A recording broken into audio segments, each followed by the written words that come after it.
Je pense que 68 a été un événement majeur de l'après-guerre. C'est vrai que tout d'un coup, on avait le sentiment d'une explosion de liberté et l'héritage, ça a été effectivement dans les années 70 de se dire que le monde pouvait changer, que c'était merveilleux, que tout allait être formidable et qu'il y avait comme ça une espèce de merveille, de couleurs, de psychédélisme, de tout ça. C'était quand même une période extrêmement répressive et tout d'un coup, ces jeunes qui étaient nés après la guerre ont eu comme ça cette soif de liberté.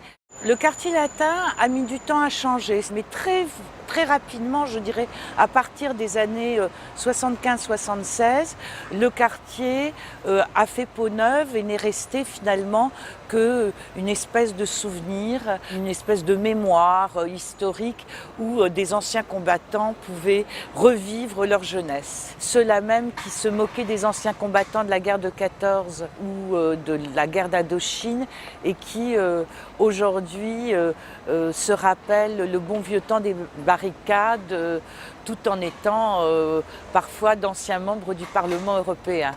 Je ne vise personne.